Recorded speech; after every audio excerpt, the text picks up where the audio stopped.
You got her name. Pardon me? You got her name. So we're going to go ahead and start so that you know this is being recorded, and we do have some of the audience is virtual. So in person and virtual, and it is recorded and it will be made available to you so you can listen to it again. It'll also be put up on YouTube. So just so that everybody knows it's being recorded. A special welcome to everyone today. We are still so excited to be hosting our classes in person again. Copies of the Balch column listing programs, classes, tours, and exhibits are on the table in the back of the room. The events are also posted on our website and social media. The fall newsletter will be out shortly after Labor Day, which will have our fall and some of our winter events in it for you. That is also available online. For those who may not know, the water fountain is out the door to your left. The restrooms are straight back. If you have any kind of electronic device, please turn it off or to mute now so that it doesn't interrupt with the class. Masks are not required. If anyone wants one who didn't bring one, we've got a box of them back here. You're welcome to help yourself. We're happy to provide them because it is a closed room. And again, we are recording the event to be made available on the library's YouTube.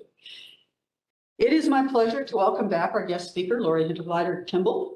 In this class, African American Genealogy, Kimball will share techniques for researching family history with emphasis on African American resources available at Thomas Balch Library and the Loudoun County Courthouse just down the street from us, and other repositories throughout Loudoun County. Kimball has been active in the historic preservation community, having served as president of the Loudoun Preservation Society and on the boards of Friends of the Thomas Balch Library and the Black History Committee, the Northern Virginia Regional Branch of Preservation, Virginia, and the Waterford Foundation. She was one of the founders of the Loudoun County Preservation and Conservation Coalition and served as its first chair. In August 2011, Kimball was appointed to the Loudoun County Heritage Commission. Kimball also received her certificate in historic preservation from Northern Virginia Community College and works in the Historic Records Division at Loudoun County Courthouse. Please join me in welcoming Ms. Kimball. Thank you, and thank you for joining us today. Before we get started, make sure the clicker works. There we go. I'm just curious, for the folks in the room, are you researching people in Loudoun County? Just a show of hands. Okay. And are most people doing research about ancestors, or maybe it's for a project such as I'm going to show you an example of, or talk about something related to the Arcola quarters for the enslaved here in Loudoun. So it's not so much a research of ancestors, but trying to build a story for that historic site. So how about ancestors? What most are researching, and then some other, the historic site or something related to that. Okay, so for those who are not doing that,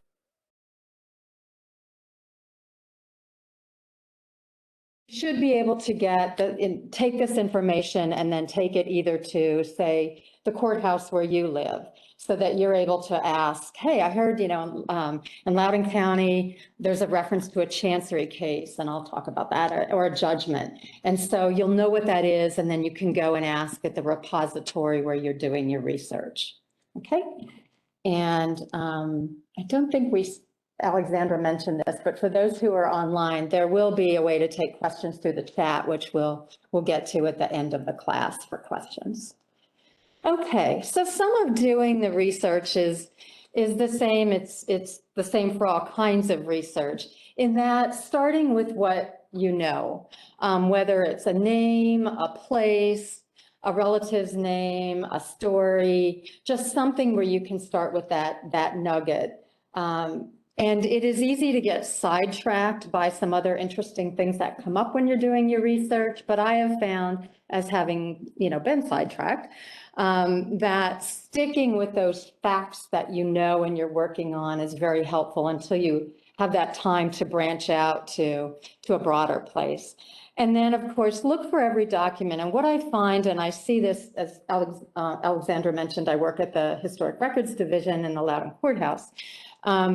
don't just stop at the census records or you found something in a will, because there is additional information, and I'll show you some of that in terms of wills. There is the follow-up, which is the same thing as today. There's estate accounting. So you'll see inventories and appraisals and things like that. So I'll have a slide about that.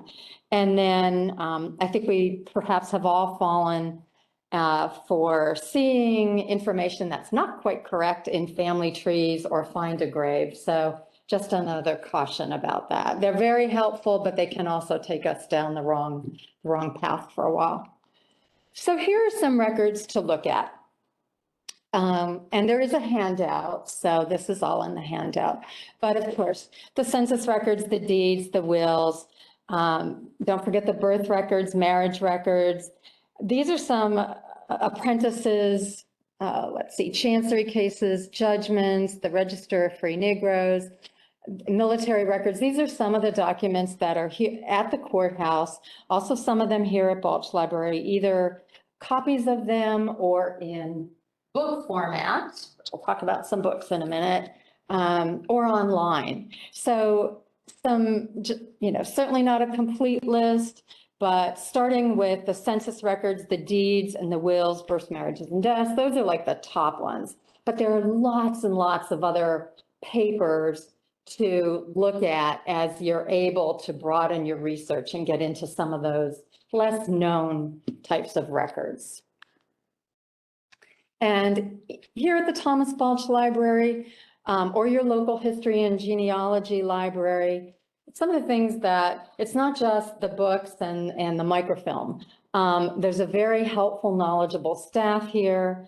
Of course, the things that we look at, the sources, the books, the family papers, photos and magazines, and a really wonderful piece of work that is about to be updated. The African American Architectural Surveys of Loudoun County had documented, I think it was done in 2004, places and buildings in Loudoun County. And then, of course, the online subscriptions that are available here that you may not have access to at home. And so let's talk about books that are here that are very, very helpful. Books by Pat Duncan, and there are others, but I brought two of Pat's books down today, can help you get started in terms of, if you can't get to the courthouse during the week, a great place to start for Loudoun County. She's also done other counties, I think Fairfax and Fauquier, but the books they're an abstract. So that means just a portion of what the deed is about, in going through the books to try to locate. And there's an index, which is very helpful. The other thing to know about Loudoun records is that if you go to the courthouse and look at our index, it was retyped in the 1950s, or it's typed in the 1950s. And at that time, because slavery had been abolished, they, for whatever reason, did not include deeds of emancipation in that index. So you have to know that it's there in the big index book to find it. What Pat did is she worked straight from the records. So in Pat's books, which go up to 1846, she does have deeds of emancipation in here. And as I said, there's an index at the back. And then birth register and other books that she's put out. There's also a great book here in terms of finding where either your ancestors might have been or a property you're researching. It's a book of maps that Wynne Saffer, a local historian, platted all of Loudoun County as of 1860. And so, of course, in trying to figure out where people were living, whether either they were enslaved or they owned land or something close by, these are very helpful because you can start doing the deed research. If you're not able to do it from today going backwards, which is easier than starting somewhere in the past and going forward, but you can use this as a starting point either to go back or forward. So I highly recommend looking at this. And Wynne did Fauquier County and Clark County as well. I mentioned birth and marriage records, apprentices and poor children. There's a book here about that. And some of these books are summaries or abstracts of records that are at the courthouse or Library of Virginia. But if you can't get to those repositories, you can look at the books here. And of course, family histories, and the Black History Committee also has publications of its own. This one is the second edition of The Essence of a People, but narratives of African Americans in Loudoun County. And I think you'll find those helpful as well. And also, perhaps not the person you're researching, but putting a certain time period in context from the time that you're researching or when your ancestor lived. Some more on microfilm, deeds, wills, the land tax records, very helpful with the land tax records in terms of locating, documenting, in addition to the deeds, transference of property and or locating where your ancestor might have lived. The agricultural census, it's one we sort of tend to overlook, or industrial census, but in terms of either finding records for your ancestor or where they were enslaved, provides that bigger picture of, well, what was grown on that plantation or that property? Is it heavy? You know, was a lot of wheat, corn? Because certainly it was not the plantation owner who was doing that work. And it gives you a fuller picture if you know where your ancestors were physically present as to what was being raised or produced on that property. And then, of course, online subscriptions here at Thomas Balch Library. If you don't have, some of them you can't have access to at home, and you would get here. And there's free access that you can do from home. The Freedom Seeker ads in the Genius of Liberty newspaper, those are the advertisements for enslaved people who left to seek their freedom. From the Genius of Liberty, there were other newspapers in Loudoun, but they're not databased on the Balch website, so you will have to go through microfilm to find those. But there are oral histories. In fact, I just read a great oral history done by the Black History Committee of a woman who provided so much information for me to look at for a project that I'm working on. The cemetery database, excuse me, and these are other indexes as to what's online that you can look at from home. Okay. And then at the courthouse, so we have some original deeds, we have most of the original wills, but typically when you come down to the courthouse, you're looking at these big ledger books that open up. And way back then, the clerk of court, literally you brought in your deed or you brought in your will, and they transcribed it into this big ledger book. And it's very useful, but you should ask us if we have the original deed or will that you can look at, because I have found, for example, I'll show an example of a will from George Carter. When the clerk transcribed it into the book, he just wrote, you know, clear across the page. When I actually looked at the will of George Carter, he had grouped certain people together to a line, which then, you know, I learned later, they were married or recognized as a couple. And so if I looked at the original before I looked at what was transcribed into the ledger book, that would have been a bit helpful. So if you can, try to look at the originals. We do have the Register of Free Negroes from 1844. I should point out that all of our free Black papers that we have been digitized and are online for free at our courthouse website. So I'll show you a slide of that. We have enslaved paper records, and we have been pulling everything as we go through record groups and pulling everything out and assigning them into a category called enslaved papers or free Black papers, so it's easier to do research. And those indexes are online, but the images of the free Black papers are there too. Chancery cases are online at the Library of Virginia. We have road cases. They're helpful in certain situations. They can place people at a certain point in time. So typically, and in fact, I don't think I've seen one that refers to an enslaved person, but knowing, if you know where an ancestor or the person you're researching was enslaved, it was certainly you know, they were working on the roads. What happened, road cases at the time were 1700s, 1800s, people in the county petitioned to have a new road put in or a roadbed expanded or moved slightly. And you were required as a property owner, a person living in Loudoun, to help maintain the road. And so you had your little stretch of road by wherever, typically were by where you lived or in the general neighborhood. And that's what road cases are. And some of them have plats, which are helpful in terms of finding out where, where a property was, or sometimes they'll have interesting little drawings of little things on there. So like a building or something that can be helpful.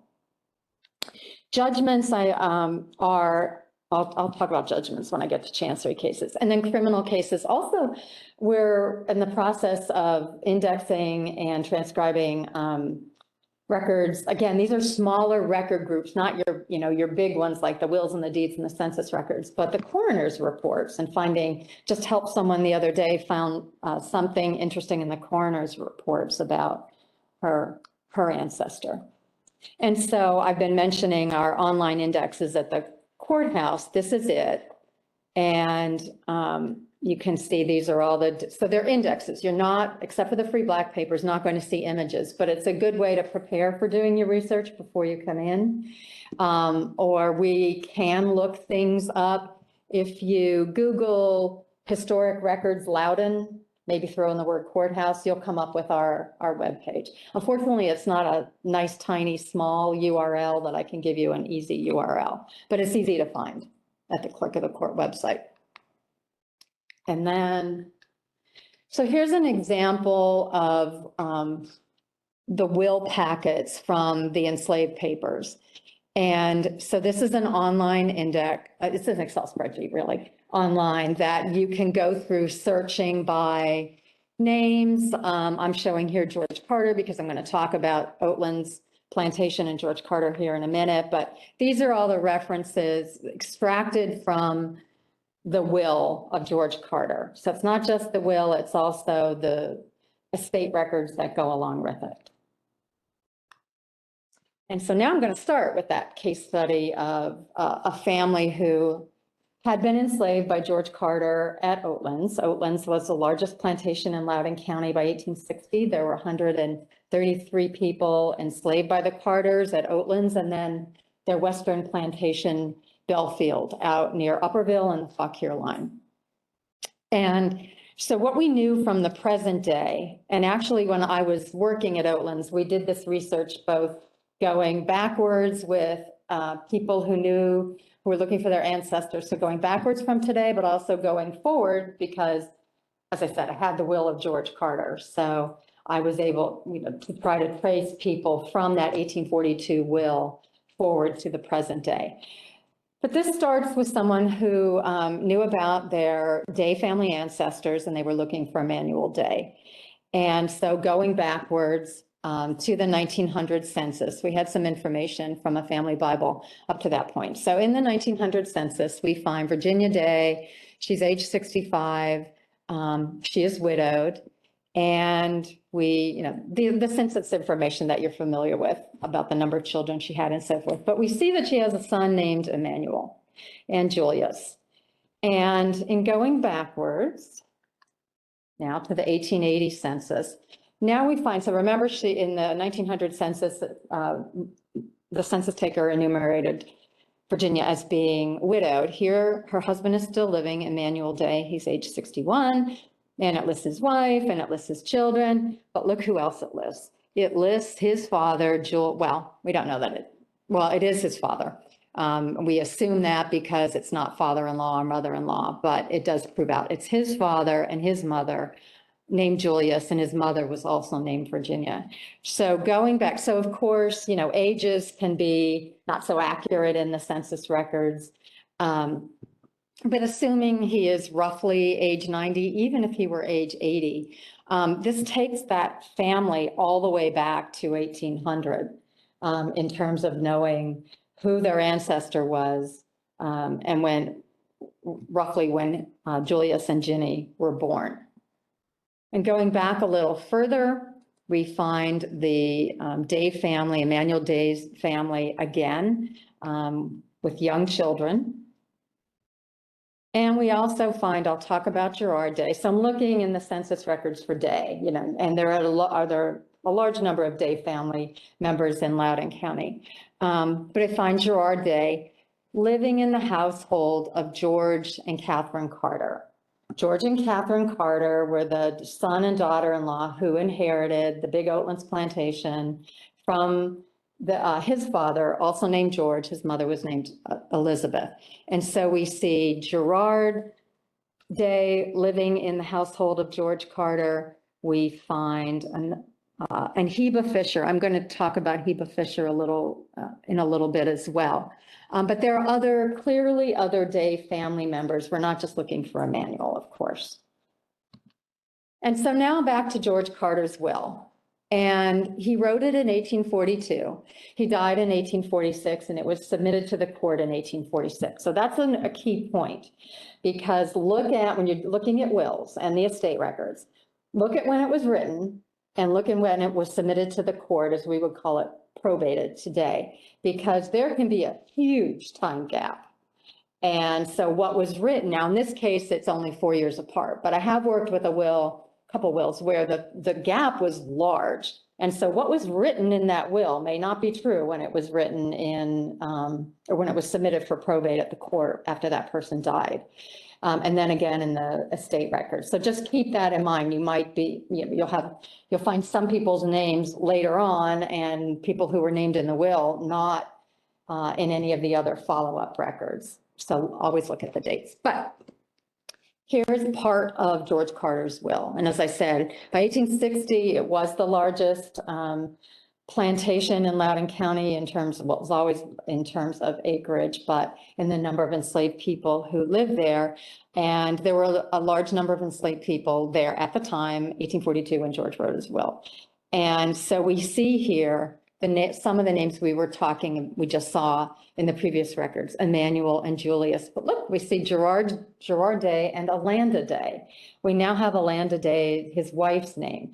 And as I said earlier, this is a snip of what the clerk of court wrote in the big ledger books. Had I pulled George Carter's original will, I would have seen that he had separated out Alanda and Gerard Day on one line, Nelson and his wife and child on another line. He also listed Joe Rust, his wife and children, on another line. And I don't have a case study for the Rust today, but there is the same type of research done on the Day family for the Rust family and descendants still living here in Loudoun County. And there is a record I think it's one of the death records for a Rust family member that not only gives a clue as to when he was born, but it also says he was born in Westmoreland County. And so the Carters are part of that, the traditional Tidewater families who came out here. And now whether some of the Rush family members were part of that move out here or not, that we don't know. But that's also very helpful in terms of the story of the Rush family. But in some cases, you will find in the will that the person who's writing the will does include surnames. Words and their increases, does that mean? So that means any future children that Betsy has. And I think in one of my case studies, there is an example of that where it's written in the will and her increases. And then by the time that the inventory and appraisal was done, there were children. So now to the birth records. Remember when we were looking at the 1870 census and Hebe Fisher was in the household of George and Kate Carter. In looking at over here we see she was age 13. Looking through the birth records, we see the birth of Hebe Fisher. I don't know if you can see this at the table, it's kind of low, but in the birth record, so this is an index at our courthouse, but I didn't bring Pat's book down, but Pat Duncan also did extracts of birth and death registers. And so if you don't find it online, there may be something in a book at whatever county you're researching, but in Pat's book, excuse me, this is our index and it shows Elizabeth O. Carter. Now, she is the owner of Oatlands. George died in 1846. And we see Hebe born to Harriet. And so don't overlook the birth records and the death records as well. There is information in there. Pat, in her books, so for Loudoun County, separated out births of enslaved children. And so, and then she has an index, so you can easily do some searching. So I didn't know who to search for except for Elizabeth Carter. So looking for Elizabeth Carter, looking for Oatlands. That's why it can be critical for having, doing the research to know where your enslaved ancestor or the people that you're researching, where they might have been living, meaning then where the children were born. Any questions so far about that? Okay. Okay, chancery records can be a great source of information. A chancery record is a case of equity. So it's not like a criminal record where you broke the law. This is more about, it's often about historically, someone dies and the land needs to be divided up. And if the will isn't very specific about things, then the family, sometimes it's contentious and sometimes it's not. Sometimes they simply have to take an issue to the Chancery Court to get it decided. And so often it is about the division of property after someone has died. And so that might include land, that might include enslaved people, it might include personal property. And so the chancery cases can be a wealth of information. And the Library of Virginia is gradually putting up the chancery cases online. Loudoun's were some of the first to go up. They were digitized, I don't know how many years ago, and they are up there at the Library of Virginia website. And you can search by, now you're going to need to know either the plaintiff's name who was complaining, or who the defendant was, who was, in defense of that complaint. But they often contain genealogical information, signatures. That's another thing. If you are looking for signatures, a lot of good documents in there, location of land and vital statistics. You just don't know what you might get in those cases. And here is an example of one. Now, this is past the time of slavery, but in that Day family case that I was talking about, I could tell from the land tax records that after slavery, so in the mid 1870s, Day family members started buying land near Oatlands, but I could never find any deeds for them in that time period. They're showing up in the 1870s. I can see them in the 1880 land tax records. So paying a tax, but I can't find the deeds. But I know where they are, given where the land taxes are pointing. And so in going further and further into the research and going up years and years, there's a chance, I knew the name Alexander Lucas. And so that was helpful in terms, and I also knew the area where they were roughly buying land had been owned by John Elgin. And I knew that without having to do very much deed research, because Win Saffer had already done it for me in these books. I knew where the Elgin land was based on his 1860 maps. So then, so I had names. I had John Elgin, I had Alexander Lucas, but I went looking through the chancery records and found this chancery case between Elgin's estate and Lucas. And it's actually for the fact that John Elgin sold to a number of men who had been enslaved at Oatlands, but the deeds weren't recorded. And that's not unheard of. It just makes it really difficult to do the deed research. I should point out, in Loudoun County, we have a book called Unproven Wills and Deeds. And so if you're researching in another county, ask about that. What that is, it's references. They're deeds that just weren't recorded formally and are not going to be found in our deed books, but they exist.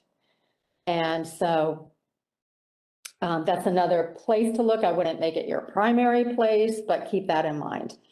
So this is a case where John Elgin has died, and members of that community that came to be called Gleedsville, named for Jack Gleed, wanted to have their deeds recorded. And so they were. So actually they bought the land in the 1870s, but the deeds were not recorded until, I think this is from I don't remember very early 1900s. But so it confirms now that we know about the land, but it also contained this nice little plat. And so it's helpful in terms of being able to then match up some of the deed research that you might have to do, but look at the information that it gives us there in terms of where these properties are located. Not sure if this pointer works. Yeah, it does. This is Thomas Day. So all these days are related. So we have Thomas and Robert, and I know there's another Dave, Manuel's house is on here.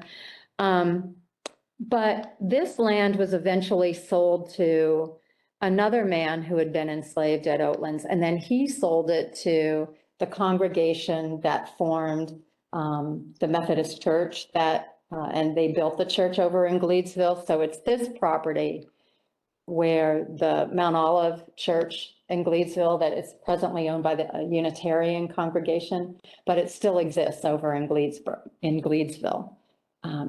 But this plat was very helpful because sometimes when you are doing the deed research, you don't exactly know where everything is located. You just have these descriptions of by a black oak, by a spring, by a creek, by a something. And this was very helpful in placing where some of those properties were. Again, that's from a chancery case.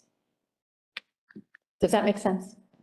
Oh, I wanted to talk about, so chancery cases. A judgment is sort of similar to a chancery case, but I think it's more like what we would today call like a small claims court. It's for typically a small amount of money. It's not necessary. It's not really about equity. It's more about somebody promised to pay me and they didn't. And so they either sued in the regular court in the county, or they took it to a superior court. Here in Loudoun, we have both what we call the county judgments and the superior court judgments. And we are in the process of, it's something I'm working on actually, which is really interesting, from 1845. They're all folded up into little bundles, tied in red tape. So you've heard the term tied up in red tape for bureaucracy. Well, they literally have red ribbon around them. And we flatten them out, we index them, we put them into acid-free folders. But we're finding really good information in some of these judgments. For example, a project or a group that I'm in, the Friends of the Arcola Slave Quarters, is researching for future interpretation of that site, the stories, more than the names, but stories about people enslaved there. And so there have been a couple of judgments recently for Catherine Darn, who was one of the names associated with that property, where she hired out enslaved people to someone, in this case, John Washington and McIntyre, and they never paid her. And so she took them to court. She was not shy about taking people to court.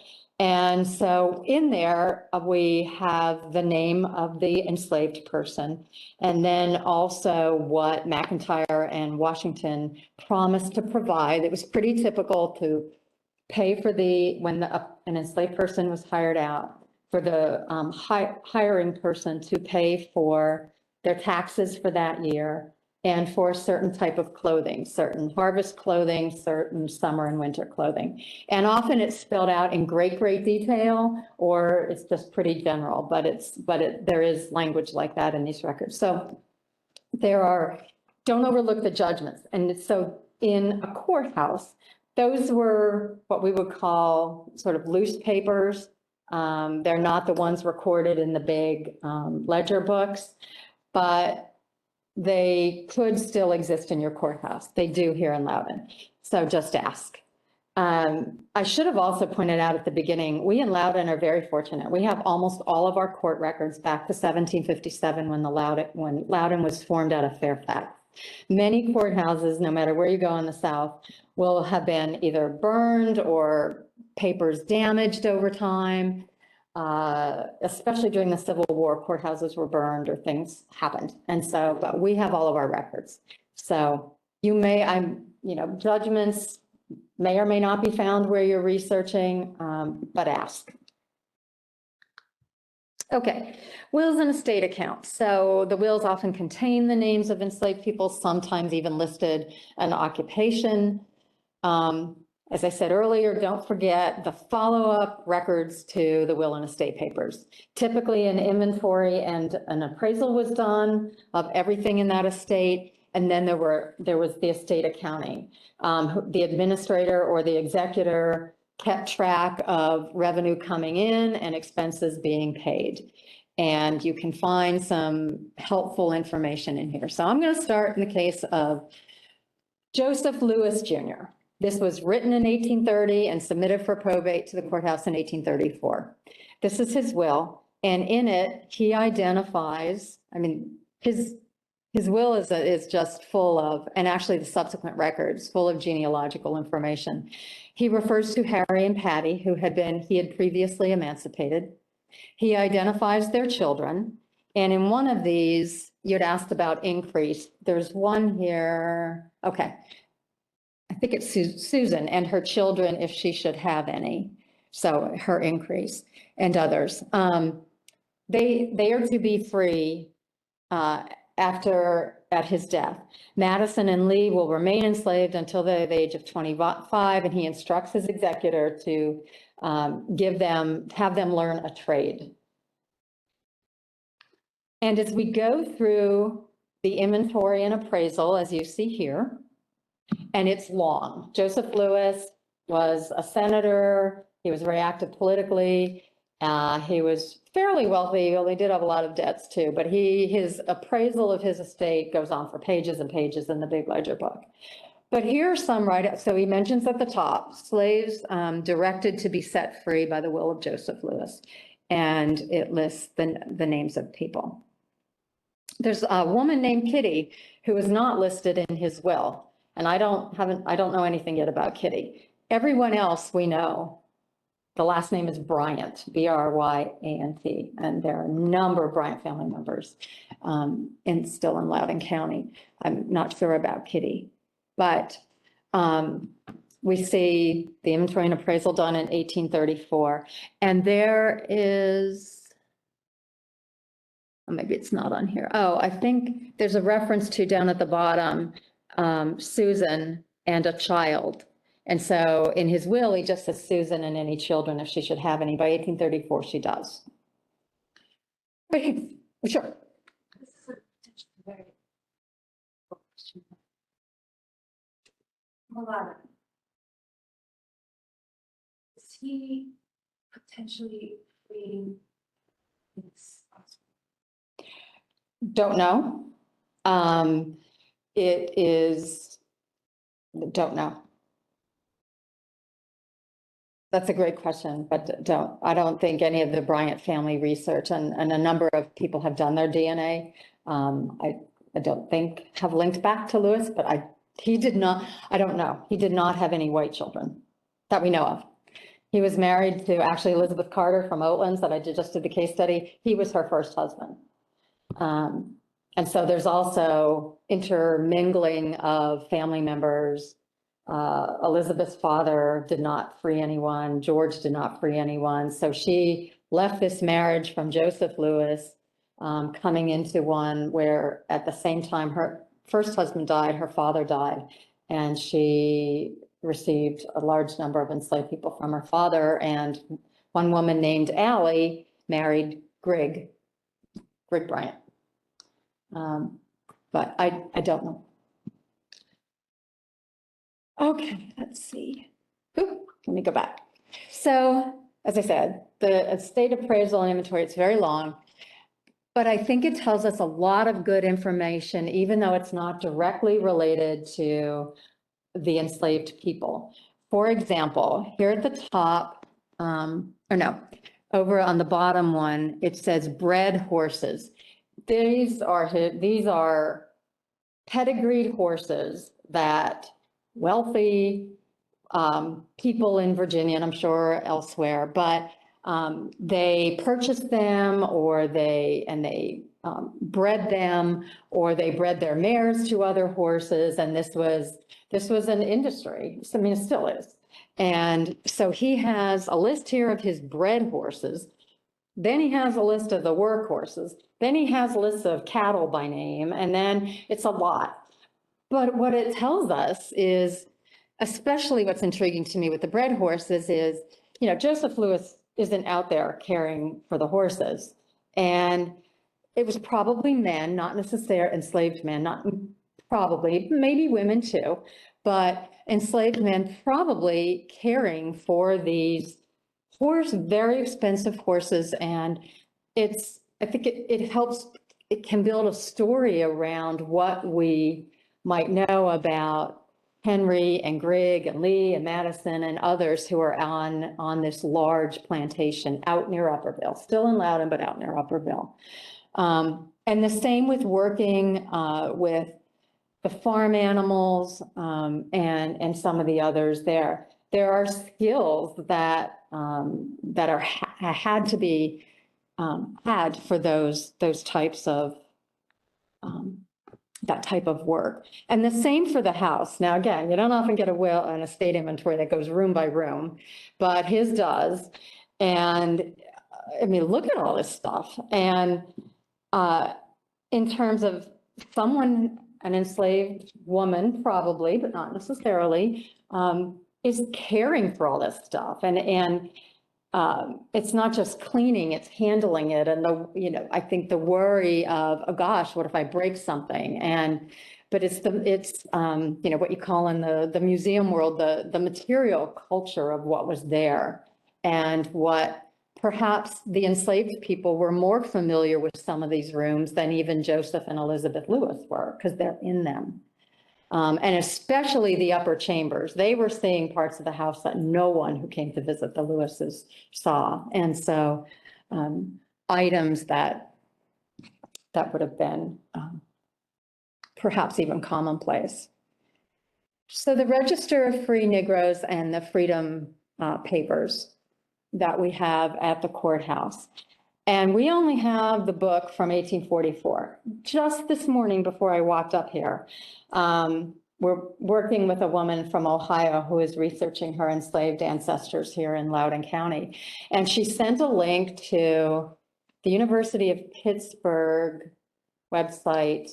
And it's an exhibit that they did. But someone in 2007 in the Allegheny Courthouse in Pittsburgh found a ledger from 1816 where the clerk of court was recording freedom papers as people were coming through, living there. I didn't have time to read it all before I got here, but her ancestors' freedom paper was recorded into this ledger in Pittsburgh. We don't have it. It's from 1841. We assume there was a book for it like we have for 1844, but perhaps it was not. Perhaps the clerk of court at that time literally wrote out the freedom paper, kept a copy, and gave away a copy. Don't know. But it's another, online searching, so very helpful. But this is one that we do have, and it is, as I said earlier, digitized. You can get it, look for them online. So earlier we were talking about, or we were just talking about the Bryants, and Eliza Bryant was one of the enslaved people mentioned in Joseph Lewis's will to be freed.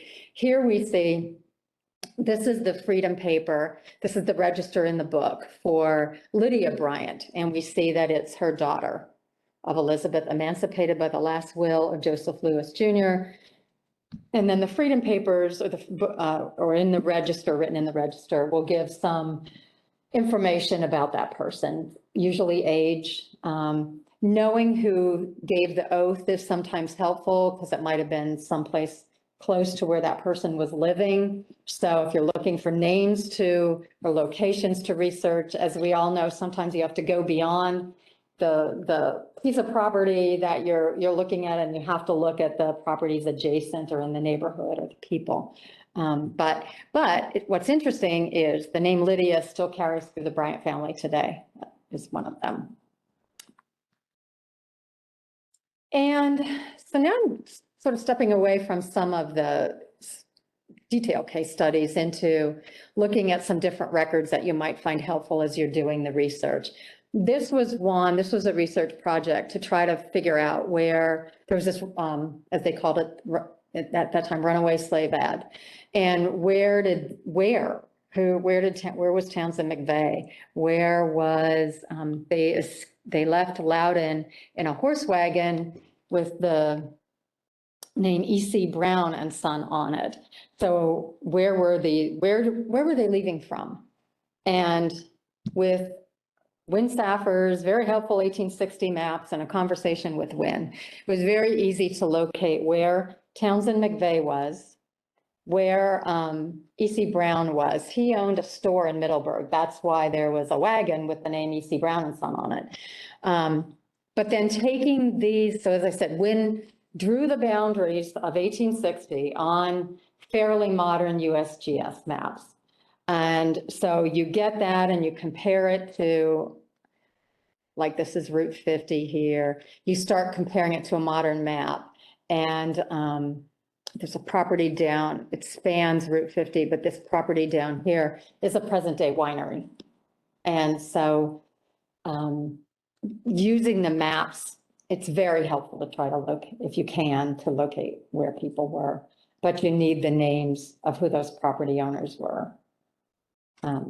So for, I don't have a case study of this today, but like probably one of the best places to start if you don't have anything is to look at the 1870 census records. It's certainly not 100% true, and maybe not even 90% true, but in 1870, the first time enslaved people were documented by name,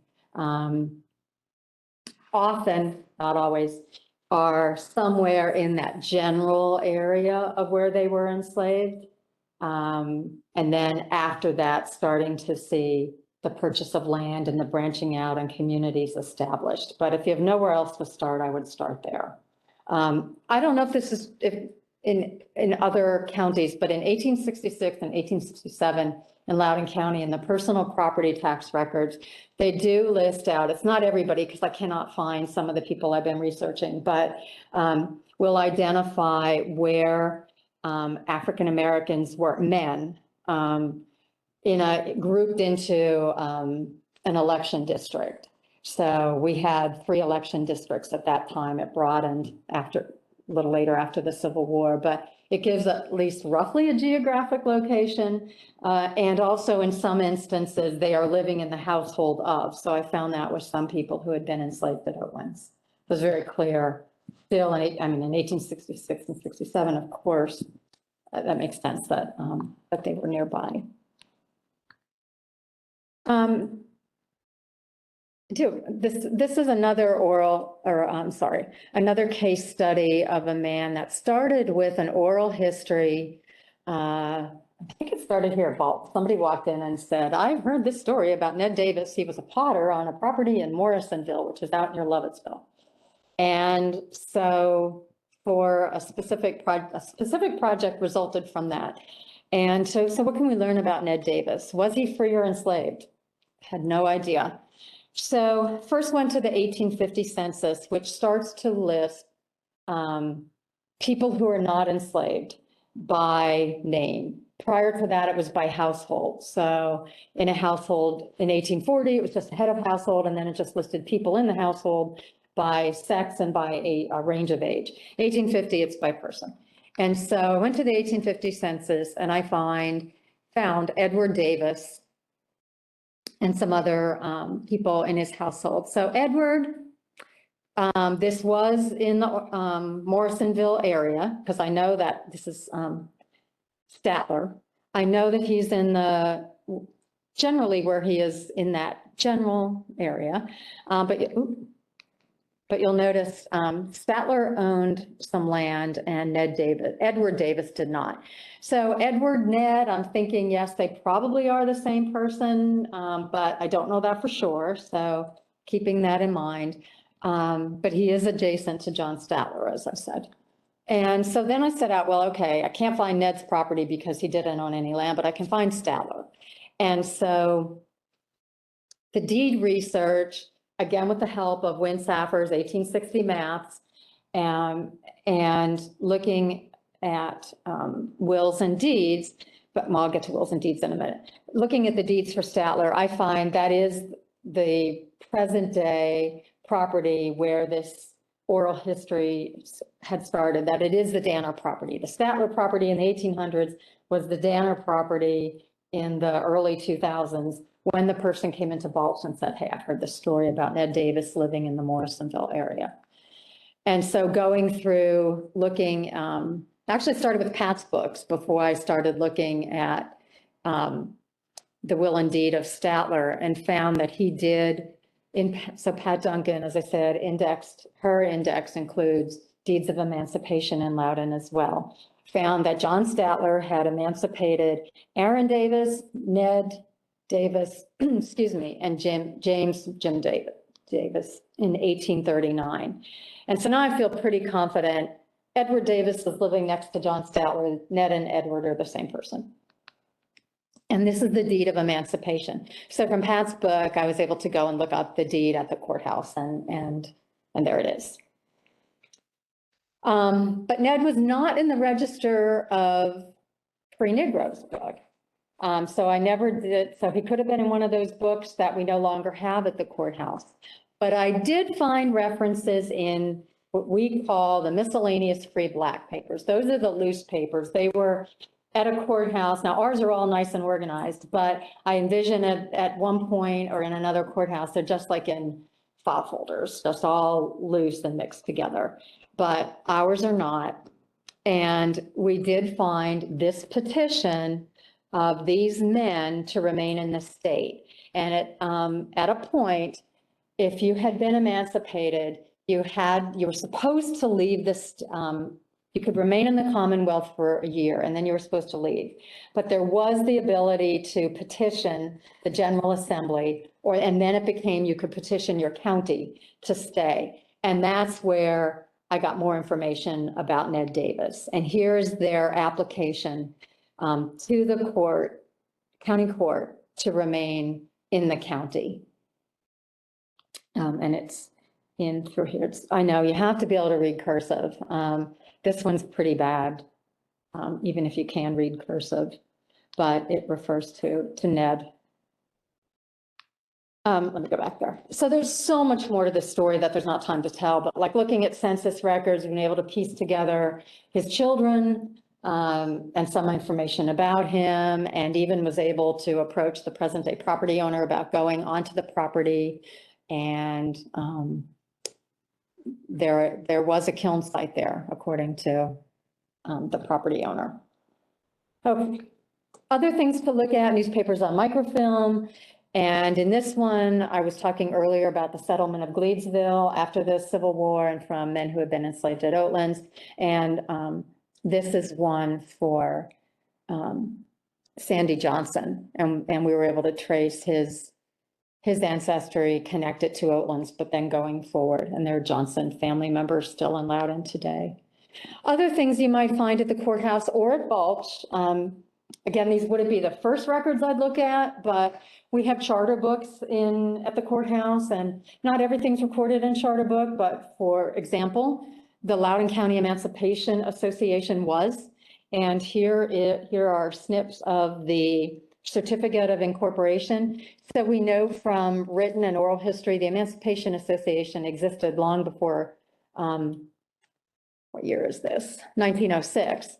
But this is when they formally recorded it in the book, and it shows you who the officers were and what their a general place of residence. So in piecing together stories of people, what did they participate in after, that you can document after the Civil War? And so societies like this, mutual aid societies, sprung up all over Loudoun County, and I'm sure other counties. And we do have certain records, not a lot, unfortunately, but of Odd Fellows lodges and so forth at the courthouse. One thing we wish we could find, and we do not have any knowledge of, is at the Freedmen's Bureau, as a part of, I don't want to say mandates, but guidelines as to what should be done, were to establish or create a cohabitation register right after the war for formerly enslaved people to come in and document their marriages, which weren't legal at the time of slavery, even though I mean, some were recognized by their enslavers, certainly recognized by family in their community, but a place to formally register. And no one's ever heard of one for Loudoun, so we don't know if one ever existed. But they are being put up for other counties at the Library of Virginia.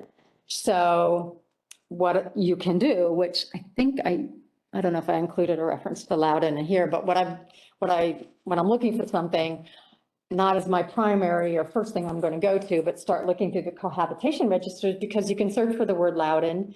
Always, the misspellings of Loudoun too, and you're all familiar with that from research. It's Lowdown is usually it, but also for town. So I found Middleburg, I found Leesburg. So you have to do, multiple searches, but you might find something in one of those. And now for some of the websites for you to go to. Some may be familiar, some not. As I mentioned, our loudoun.gov website at the courthouse. You all know about ancestry and Find a Grave.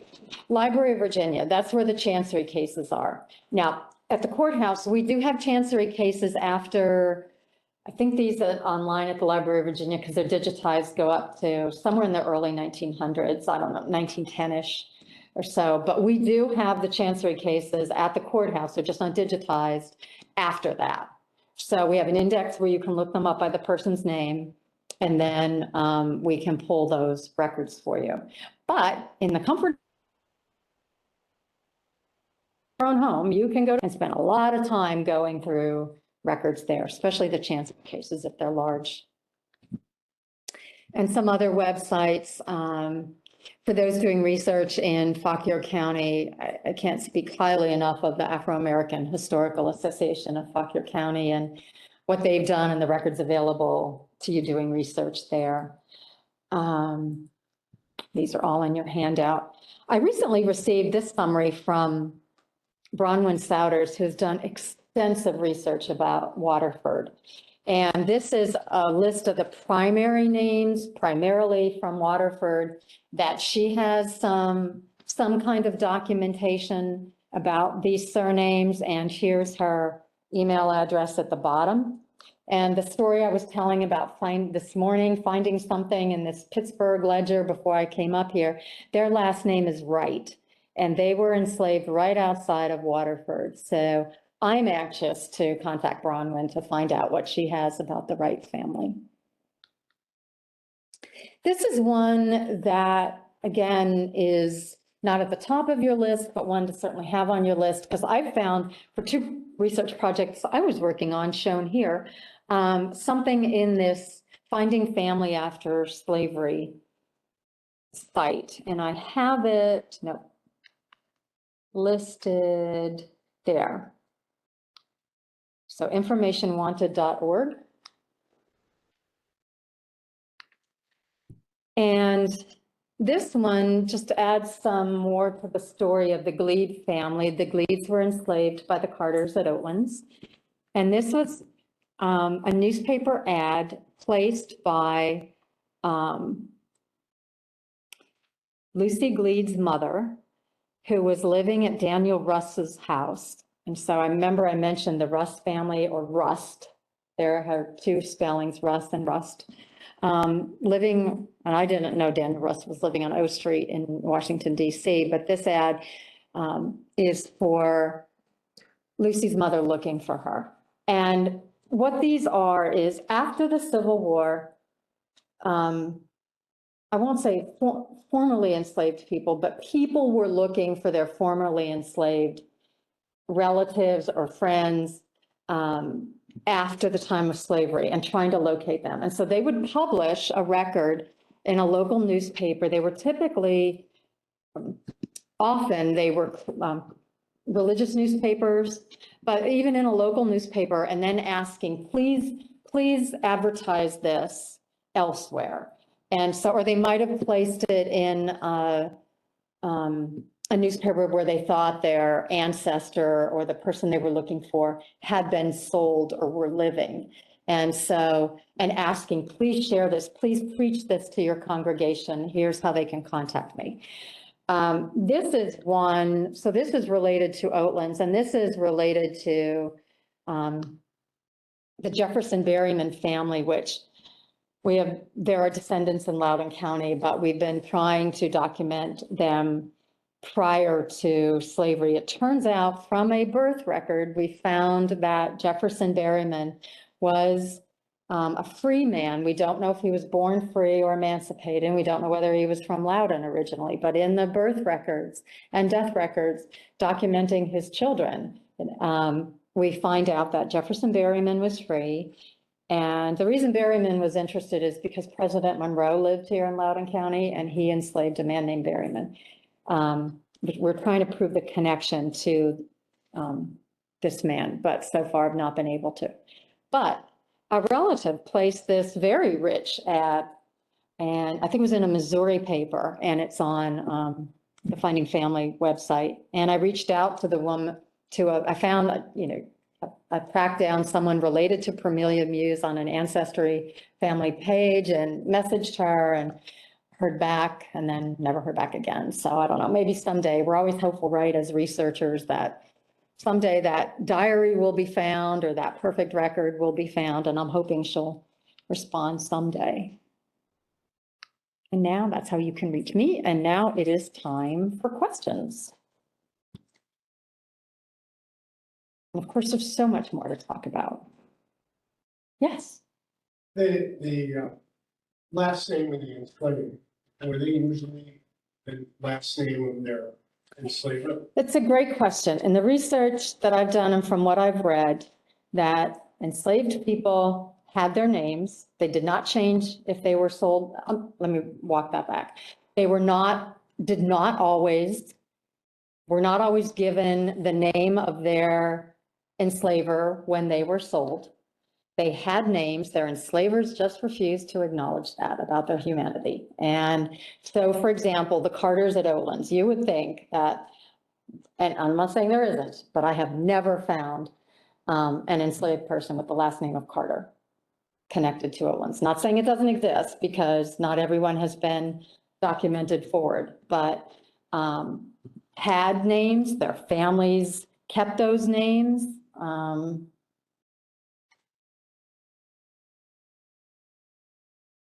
Yeah. Question from the Q&A on here is, in the will of G. Carter, was the surname Day also written in the will, or is it assumed? He wrote Gerard and Alanda Day. So some of the people, oh, I'm sorry, I should repeat the question. The question was, in the will of George Carter, was the surname of Day written or assumed? And he wrote in that will, Alanda and Gerard Day. Some of the others people, Julius and Emmanuel, who we know are Day family members, and there's another man's name in there, Gabriel, we know are Day, from other research, are Days and related somehow to Gerard. That we're not sure how, but. Thank you. I also have another one that says, what is Virginia Untold, or the purpose? So Virginia Untold is the Library of Virginia's big project to document African-American history. I think the focus is on the time period of slavery, but to they're putting up the cohabitation registers. They have a database of, let's see, different court records. We just provided some records to them. So, and often, so this will be the case of where you will see some duplication of, we'll have it on our site, but they'll have it on their site too. Probably more people doing Virginia research are going there than perhaps for Loudoun, but to document that primarily, I think, through the legal records. And this is the same for that project I mentioned at the University of Pittsburgh. This 1816 ledger that I mentioned is just but one component of what they're doing there and documenting African Americans from a certain time period who lived in or just outside of Pittsburgh. Yes. Which records would be the most exclusive record for the first record? And I ask that because of the listing of siblings and kids, because this is done by every 10 years. Yes, it was done every 10 years. I don't know what, to be honest, I don't know which would be more accurate than the other because they were done by who's ever filling out the death certificate is taking that information from somebody who may or may not have all of the information. For example, just because it says on their mother's name unknown, doesn't mean it's not known. It's just that the person who's writing it or doing the informing of the death didn't know. So especially during the time of slavery, like in the case of Elizabeth Carter at Oatlands, sometimes she's the informant in telling the county this person died, but sometimes it's her niece who's living with her at Oatlands. So that niece is probably going to have less information than Elizabeth Carter did. And the census, you know, I can just picture someone on a horse going door to door and asking someone there who may or may not know very much about people at all. For example, the Bryants are freed by certainly 1840, but I cannot find Bryant family members. We see them in the register with freedom papers, but where are they? I know some of them are still in Loudoun County. One of them's married to Allie at Oatlands. He does not show up. I think in this case and in other towns in Loudoun, I think Willisville is one where they recently did some very extensive research there, is the fact that Greg Bryant was free, Allie was enslaved, they're living together on the plantation, they have children, and the census taker is just, they're just like sort of all, people are not, Greg was not itemized by his, not itemized, enumerated by his name in the census, but he's free. So I would take both of them with a big grain of salt and have to match various records together to figure it out. Sorry, I know, especially in the census during that time period when Greg should have been enumerated and listed separately as other Bryant family members, and they're not. I'm an officer in the Sons of the American Revolution, Virginia. And one of the things we're trying to do is find and help descendants of Revolutionary War soldiers, War of 1812 soldiers who may have fought for the rebel cause. And I guess the big question, I have friends that have gone back 4 generations, but even in some of the other states that are close by, but they get stopped. What's a good way, or that you know, how can we find the military? So I can speak for the courthouse. We have a pension record for Daniel Coleman, who was an African-American who fought in the Revolutionary War. And so, and it is literally a little scrap of paper that he has to document to get his pension that he fought.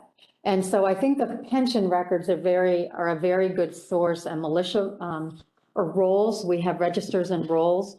Balch also has militia records from 1812. And I have not specifically looked for African-American soldiers in that militia, in those militia rolls, but I would look there. I would look at fold 3 to see what's there, but don't overlook your local courthouse and genealogy and history library. One of our members,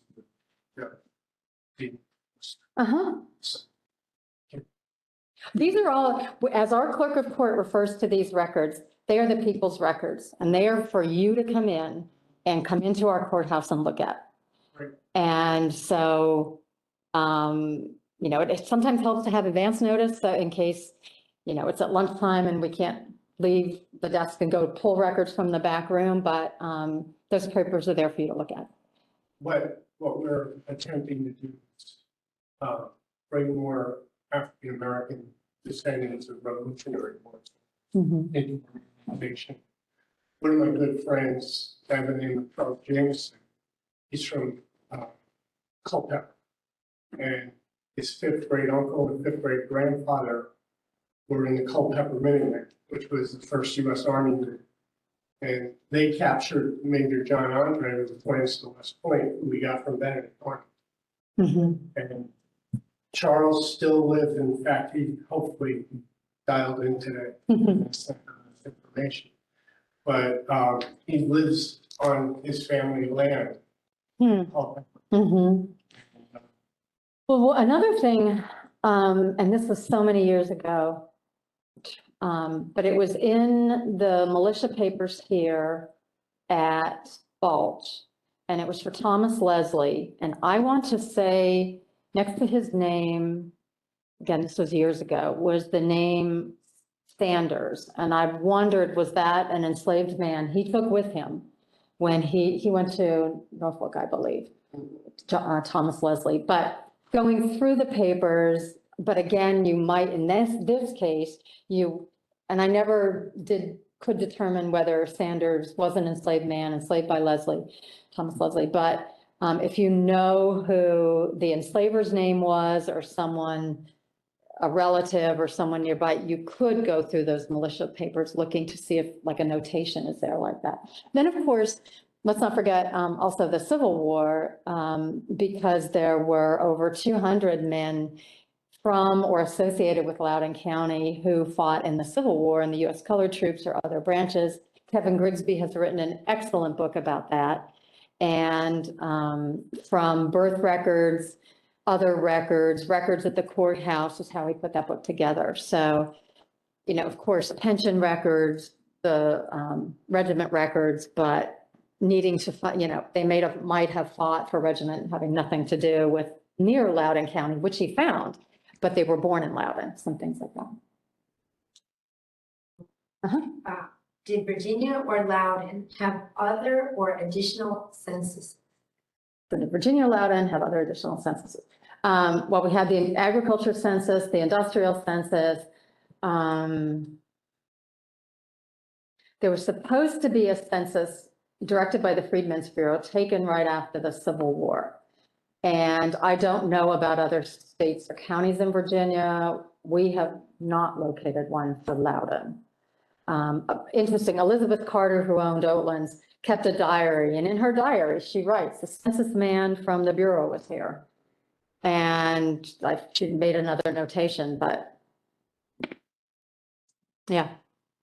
Another one says, I recently discovered information on a man held in slavery by my family after searching for years. How do I best publicize this information so that descendants searching for him can find him? Oh, that's a great question. I think I would start, so many people use Family Search and Ancestry, a tree, to do something with a family tree. There are, of course, Facebook.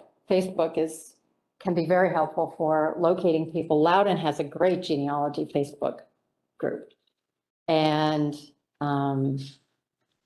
there's also one through Finding Your Virginia Roots through the Library of Virginia. So I would look on some of that, look at a social media site like that. There are organizations, I don't want to say always looking for, but often looking for someone to write an article for their newsletter or to do something and to see if there's any interest that way. But anything that would get it online and out in the world. I don't know, does anybody else have, that's a great question. Any other ideas beyond that? He used a lot of ancestry. Mm-hmm. And I know I have not done this with my research. I thought about it though, but I know that some people doing research, not necessarily about their ancestors, but about a historical site, for example, of just creating the family trees out on Ancestry of the people that they're researching, even though they're not their ancestors, but being helpful to someone who might be looking for that information for those people.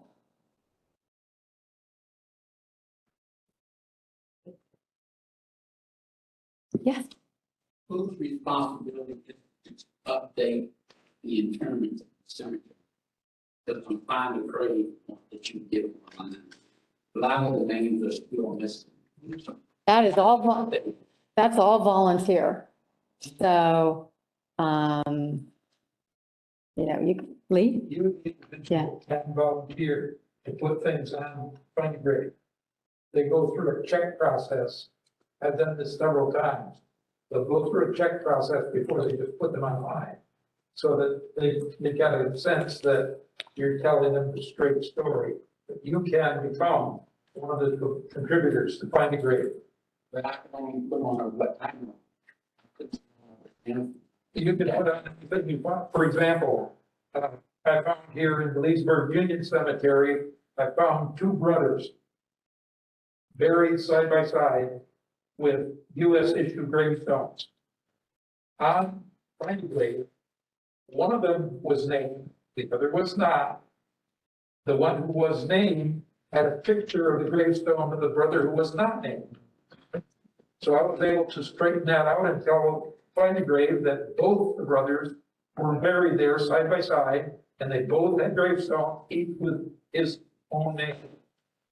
So So- you can make adjustments with anything you know, anything you can find evidence of, like photographs of the gravestone.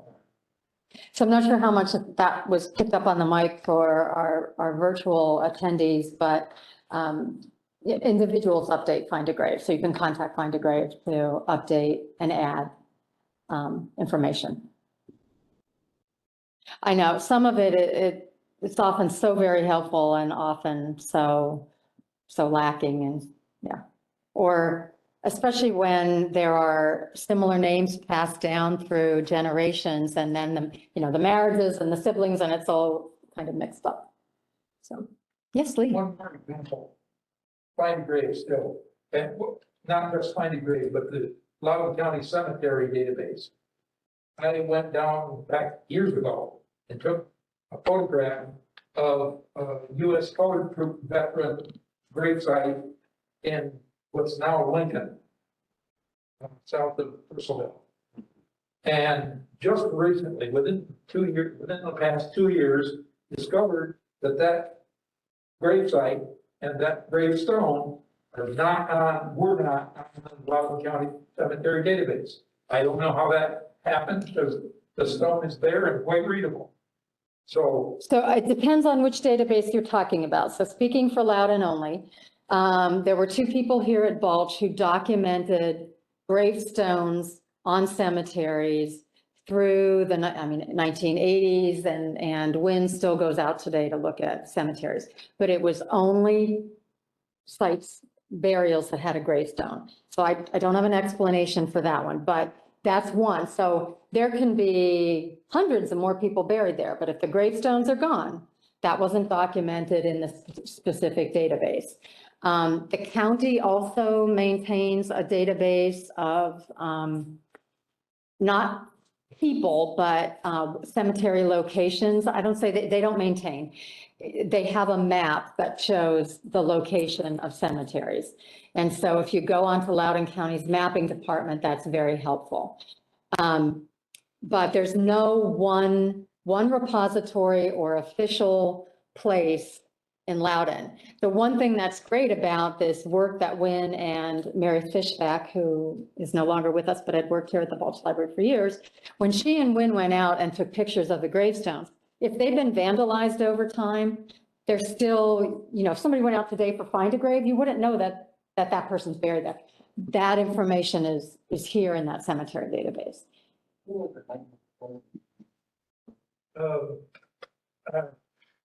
I can't come up with it off the top of my head, but if you get with me after we're done here, we'll track it. What I did with that information, I sent an email to Balch Library with my photograph of the stone and information of where the stone is located.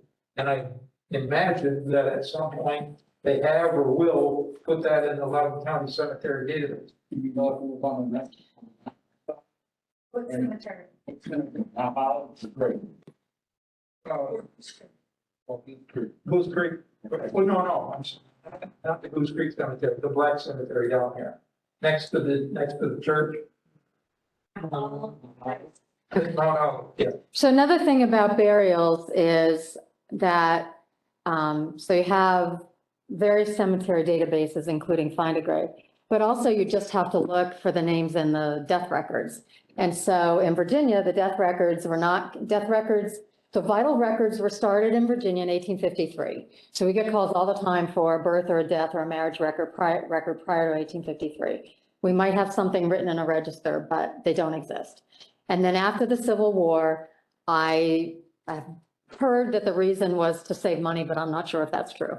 But after the Civil War, until a certain date in the early 1900s, and I think it's 1915, vital records were not kept. So you have a big gap.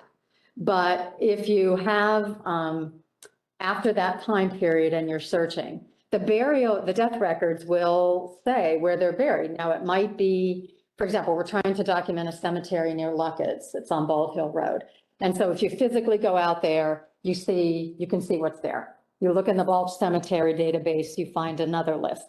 Then you go to find a grave and there's another list. But if you go to the death records, you can accumulate yet another list because it'll say near Luckett's or at home in Luckett's. And we know that they're living there, so at home meant on their property somewhere near that church and cemetery.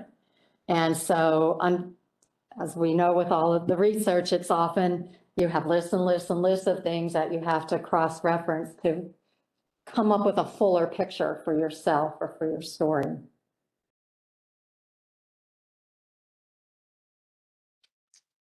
Any other questions? Yes. Do you have a strategy for locating someone prior to 1870? I tend to, especially if. Right. So the first thing I would do in that case is look at the legal records, unless you know there's a diary or some kind of like family papers, which, you know, I've never, with the exception of Elizabeth Carter's diary at Oatlands, been all that lucky with that. But looking at the legal records for a will, and you might have to go back in time and look at, well, let me ask this. Do you know who they were enslaved by? No. Do you have a general area of where they were living? 1870, yes. So I would take that general area and I mean, really focus in on the people around them, who's listed around them.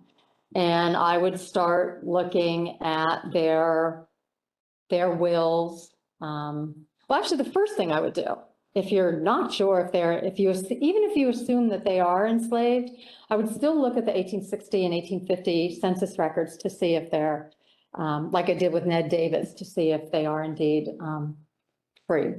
Then I would look at the areas around there. I would look at the wills, the deeds to see if there were any emancipation records, and go that sort of, you know, looking in the neighborhood approach. And it would also be chancery cases. You just never know what you're going to find in those chancery cases. They'll sometimes have a neighbor giving a deposition and talking about something that is helpful, but you know, it's tedious. It's a lot of time. But fortunately, during that time period for Loudoun, they're online at the Library of Virginia. That you can go through that. I would look at if you have additional family names of the enslaved, or let's assume that person was enslaved. Look at the birth and death records to see if anything is popping up, especially once you have the names of people who are living in the area.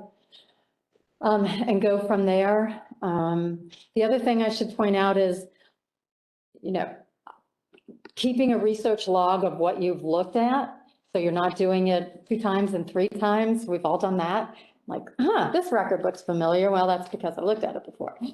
Keeping a good log, but then also going back to your log. So in your log, keeping the date of when you looked at it, because I'll give you examples at the courthouse. You know, you may look at an index today and find nothing, but because we're constantly adding records, we have 3 boxes to add to our enslaved and free Black indexes that are online, because we're just finding them as we're going through other records. So just always go back and look. I've done that where I've just taken the log and just allocated the things that I can look at online, just gone back, you know, just set aside several hours and just gone back to look at what I could online to see if anything new has popped up.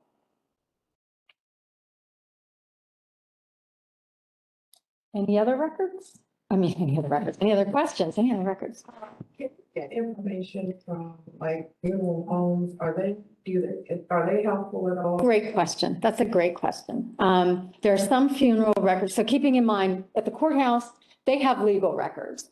But for things, and then Balch also has copies of legal records that are also at the courthouse. Things like that will tend to be at a place like Balch or the funeral home themselves, or your a local historical society or somewhere like that. Balch does have some funeral home records. I've been looking for the records for a funeral home closer to the Fairfax Loudoun line and Eastern Loudoun. And I've been told, somebody along the way just did not keep those records from way back when.